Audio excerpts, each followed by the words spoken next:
আল্লাহ জীবনের গুনাহগুলি মাফ করে দেন। আল্লাহ আমাদের গুনাহগুলি মাফ করে দাও। আল্লাহ আমাদের নামাজ খানা কবুল আর মঞ্জুর করে নাও। আল্লাহ রমজানের রোজাগুলি কবুল আর মঞ্জুর করে নাও। তারাবি নামাজগুলো কবুল আর মঞ্জুর করে নাও। আমাদের তেলাওয়াতগুলো কবুল আর মঞ্জুর করে নাও। ইয়া আল্লাহ, আমরা যারা হাত পাইলাম আল্লাহ, জানি না কার মা বাবা অন্ধকার কবরে শুয়ে আছে আল্লাহ, ওই মা বাবার কবরকে তুমি জান্নাতের বাগান বানায় দাও। ইয়া আল্লাহ, যাদের মা বাবা জীবিত আছে আল্লাহ, তাদের মা বাবাদেরকে নেখায়াত বানায় দাও আল্লাহ। আল্লাহ, যাদের মা বাবা আছে আল্লাহ, বাসায় গিয়ে মাকে মা বলে ডাকতে পারবো আল্লাহ, বাবাকে বাবা বলে ডাকতে পারবো আল্লাহ। যার মা নাই সে তো মা বলে ডাকতে পারবে না আল্লাহ। আল্লাহ, বাবা নাই বাবা বলে ডাকতে পারবে না আল্লাহ। আমরা যখন ছোট ছিলাম আল্লাহ, নিজের মা না খেয়ে আমাদেরকে খাওয়াইছেন আল্লাহ, নিজের বাবা না খেয়ে আমাদেরকে খাওয়াইছেন আল্লাহ। ওই মা বাবার কবরকে তুমি জান্নাতের টুকরা বানায় দাও আল্লাহ। অনেকের দাদা দাদি নানা নানি অন্ধকার কবরে শুয়ে আছে আল্লাহ। আল্লাহ, ওনাদের কবর আযাব তুমি মাফ করে দাও আল্লাহ। পৃথিবীতে যত মুসলমান নর নারী আল্লাহ অন্ধকার কবরে শুয়ে আছে আল্লাহ, তুমি সকলের কবর আযাবগুলি মাফ করে দাও আল্লাহ। আল্লাহ, বিশেষ করে আমরা হাত বাড়াইলাম আল্লাহ, তুমি আমাদের মাফ করে দাও আল্লাহ। আল্লাহ, জানি না আমাদের কার জীবনের সর্বশেষ ঈদুল ফিতরের নামাজ আল্লাহ। আল্লাহ, তুমি আমাদের গুনাহগুলি মাফ করে দাও আল্লাহ। ইয়া আল্লাহ, আমাদেরকে মাফ করে দাও আল্লাহ। আল্লাহ, আমাদের ভিতর যারা অসুস্থ সুস্থতা নসিব করে দাও আল্লাহ। আল্লাহ, আমাদের মাঝে মৌলানা হাকিম স্যার আল্লাহ, আল্লাহ মৌলানা স্যারকে তুমি মাফ করে দাও আল্লাহ। আল্লাহ, উনাকে নেক হায়াত বানায় দাও আল্লাহ। আল্লাহ, সুস্থতা নসিব করে দাও আল্লাহ। আল্লাহ, হেঁটে হেঁটে যেন তোমার ঘরে এসে নামাজ পড়তে পারে তৌফিক দিয়ে দেও আল্লাহ। আল্লাহ, আমাদের মাঝে দুদু চাচা আল্লাহ, রেজাউল হক দুদু সাহেব আল্লাহ, এই মাঠ কমিটি সভাপতি আল্লাহ। আল্লাহ, উনি অসুস্থ আল্লাহ। আল্লাহ, তুমি সুস্থতা দান করে দাও আল্লাহ। নেক হায়াত বাড়ায় দাও, উনার হায়াতের জিন্দিগির গুনাহগুলি মাফ করে দাও আল্লাহ। উনার হায়াতের জিন্দিগির গুনাহগুলি মাফ করে দাও আল্লাহ।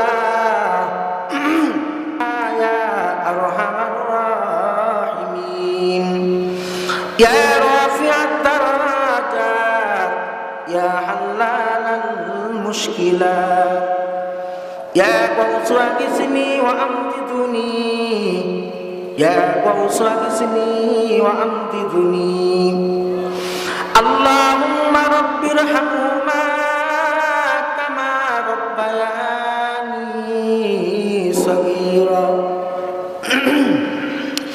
আল্লাহুম্মা রাব্বিরহামহুমা কামা রাব্বায়ানি সগীরা। ইয়া আউওয়ালাল আউওয়ালিন, ইয়া আখিরাল আখিরিন, ইয়া যাল কুওয়াতিল মাতিন। ইয়া রাব্বাল আলামিন, আল্লাহ, আমরা কতিপয় গুনাহগার বান্দা আল্লাহ। দীর্ঘ একটি মাস রমজানের রোজা রেখে তারাবি নামাজ পড়ে আল্লাহ, ঈদুল ফিতরে 2 রাকাত ওয়াজিব নামাজ পড়ে আল্লাহ, ভিক্ষুকের মতো তোমার সহিংসা দরবারে দুখানা রাসূল বলেন, ঈদ হলো ওই ব্যক্তির জন্য যে ব্যক্তি রমজান মাসে রোজা পেল, রোজা পাওয়ার পর তার জীবনের গুনাহগুলি মাফ করাইতে পারলো, তার জন্য হলো ঈদ। হযরত ওমর রাদিয়াল্লাহু তাআলা আনহু, উনি জান্নাতি মানুষ ছিলেন। আল্লাহ রাসূল বলেন, রাইতু কসরান বিল জান্নাতি লা বাইনা কুহা, আমি জান্নাতের ভিতর দেখলাম বিশাল বড় একটি বিল্ডিং, একটি ইট হলো স্বর্ণের, মতি রূপার হীরা মুক্ত দ্বারা। আমি জিজ্ঞাসা করলাম লিমান হাযা ইমারা, এই বিল্ডিংটি কার? উত্তর আসলো কিলা ফাতান মিন কুরাইশ, যে কুরাইশ বংশের এক যুবকের। আল্লাহ রাসূল বললেন জানান্তিন্নানি মিন কুরাইশ ওয়া ইন্নাহু ক্বাদ হাবাতু লিআদখুলাহু, আমি মনে করলাম কুরাইশ বংশের যুবক হলাম, আমি মনে হয় বিল্ডিংটি আমার, আমি তাতে প্রবেশ করতে চাইলাম। ফেরেশতারা বললেন না না হুজুর, এই বিল্ডিং আপনার জন্য নয়। ইন্নাহু ওমর ইবনে খাত্তাব রাদিয়াল্লাহু তাআলা আনহু, এই বিল্ডিং এর মালিক হলো হযরত ওমর রাদিয়াল্লাহু তাআলা। সুবহানাল্লাহ, বিল্ডিং এর মালিক ওমর রাদিয়াল্লাহু তাআলা আনহু। আল্লাহ রাসূল বললেন ওমর, তখন আমার তোমার আগের কথা মনে পড়ল, এই কারণে আমি বিল্ডিংটাকে যে ঢুকি নাই। ওমর রাদিয়াল্লাহু তাআলা আনহু চোখের পানি ছেড়ে দিয়ে বললেন আওয়ালাইকা ইয়া রাসূলুল্লাহ আকযাবু ইলাইক, হে নবী, আমি পৃথিবীর সকল মানুষের সঙ্গে রাগ করতে পারি, কিন্তু আমি তো আপনার সঙ্গে রাগ করতে পারি না। এই জান্নাতি মানুষ ওমর রাদিয়াল্লাহু তাআলা আনহু কোন ঈদের দিন উনি দরজার লক করে কান্না করতেছেন হাউমাউ করে। এদিকে নামাজের সময় হয়ে যায়, সাহাবা একরাম খবর নেওয়ার জন্য আসলেন, বললেন আমিরুল মুমিনিন, নামাজের তো সময় হয়ে গেছে, আপনি কেন দরজা খোলেন না, বের হন না, কেন কান্না করতেছেন? ওমর রাদিয়াল্লাহু তাআলা বললেন হে সাহাবা একরাম, আমার জন্য তো ঈদ নয়, আমি তো জানি না আমার গুনাহগুলি মাফ করতে পারছি কিনা। ঈদ তো এই ব্যক্তির জন্য যে রমজান মাসে রোজা পেয়েছে, তার গুনাহগুলি মাফ করতে পারছে, আমি তো জানি না আমার গুনাহগুলি মাফ হয়েছে কিনা, আমি তো জানি না আমার গুনাহ মাফ হয়েছে কিনা। যে দেখেন জান্নাতে একটু মানুষ, উনারাও কান্না করছেন, আফসোস করছেন, রমজানের রোজা শেষ হয়ে যাচ্ছে, আমাদের গুনাহ মাফ হলো কিনা, আর আমরা তো অনেকই খুশি। কিন্তু কবরবাসীরা কান্না করতেছেন, ওনারা এই রমজান মাস চলে যাচ্ছে দেখে। আমরা তাড়াতাড়ি বসে পড়ি, মাঠ কমিটি 2-1 মিনিট কথা বলবেন, তারপরে নামাজ শুরু হয়ে যাবেন ইনশাল্লাহ। তাড়াতাড়ি বসে পড়ি, আমি আর একটি হাদিস বলে শেষ করব ইনশাল্লাহ। আমাদের শাওয়াল মাস শুরু হয়ে গেছে, যে আল্লাহ রাসূল বলছেন মান সামা রমাযানা সুম্মা তা'আউ সিত্তাম মিন শাওয়াল কানা কাসিয়ামি দাহরি কুল্লিহি আও কামা ক্বালা আলাইহিস সালাতু ওয়াস সালাম।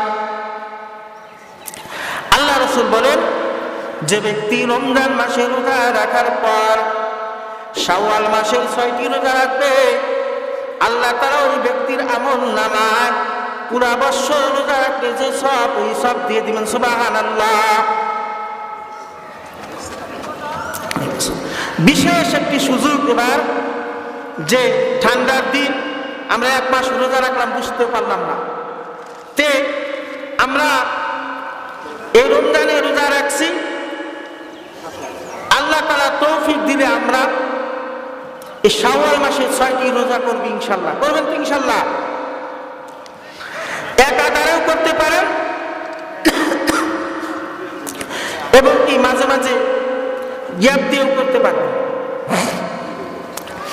অনেক সব, অনেক নেকি এই রমজান মাসের পর শাওয়াল মাসে 6টি রোজা রাখার দ্বারা। তে আমি যা বললাম, আল্লাহ তাআলা আমাকে আপনাদের সকলকে এর উপর আমল করার তৌফিক দান করুক। আখিরি দাওয়ানা আলহামদুলিল্লাহি রাব্বিল আলামিন। এ বলে আমি আমার সংক্ষিপ্ত আলোচনা শেষ করলাম।